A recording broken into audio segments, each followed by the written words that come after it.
ದಾಂಡೇಲಿಯ ಹಳಿಯಾಳ ರಸ್ತೆಯ 3 number gate ಹತ್ತಿರ bike ಮುಖಾಮುಖಿ ಡಿಕ್ಕಿ, ಮೂವರಿಗೆ ಗಂಭೀರ ಗಾಯ. ದಾಂಡೇಲಿ ನಗರದ ಹಳಿಯಾಳ ರಸ್ತೆಯ 3 ನಂಬರ್ ಗೇಟ್ ಹತ್ತಿರ ಬೈಕ್ ಮುಖಾಮುಖಿ ಡಿಕ್ಕಿ ಸಂಭವಿಸಿ ಮೂವರಿಗೆ ಗಂಭೀರ ಗಾಯವಾದ ಘಟನೆ ಇಂದು ಶುಕ್ರವಾರ ಬೆಳಿಗ್ಗೆ 6 ಗಂಟೆ ಸುಮಾರಿಗೆ ನಡೆದಿರುವ ಬಗ್ಗೆ ಮಾಧ್ಯಮಕ್ಕೆ ಮಾಹಿತಿ ಲಭ್ಯವಾಗಿದೆ.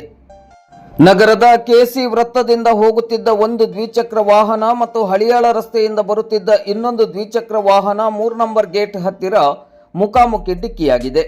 ಈ ಅಪಘಾತದಲ್ಲಿ ಮೂವರಿಗೆ ಗಂಭೀರ ಗಾಯವಾಗಿದೆ. ಗಾಯಗೊಂಡವರನ್ನು ತಕ್ಷಣವೇ ನಗರದ ಸಾರ್ವಜನಿಕ ಆಸ್ಪತ್ರೆಗೆ ಚಿಕಿತ್ಸೆಗಾಗಿ ಕರೆತರಲಾಗಿದೆ.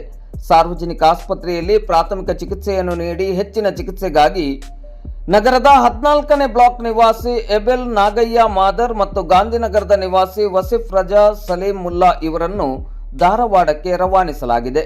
ಗಾಯಗೊಂಡ ಇನ್ನೋರ್ವ ಮಾರುತಿನಗರದ ನಿವಾಸಿ ಜುನೇದ್ ಬಾಷಾ ಸುಲೇಮಾನ್ ಇಟಗಿ ಈತನಿಗೆ ಸಾರ್ವಜನಿಕ ಆಸ್ಪತ್ರೆಯಲ್ಲಿ ಚಿಕಿತ್ಸೆಯನ್ನು ನೀಡಲಾಗುತ್ತಿದ್ದು ಹೆಚ್ಚಿನ ಚಿಕಿತ್ಸೆಗೆ ಧಾರವಾಡಕ್ಕೆ ಕಳುಹಿಸಿಕೊಡುವ ಸಾಧ್ಯತೆ ಇದೆ. ಸ್ಥಳಕ್ಕೆ ನಗರ ಠಾಣೆಯ ಪೊಲೀಸರು ಭೇಟಿ ನೀಡಿ ಪರಿಶೀಲನೆಯನ್ನು ನಡೆಸಿ ಮುಂದಿನ ಕ್ರಮವನ್ನು ಕೈಗೊಂಡಿದ್ದಾರೆ.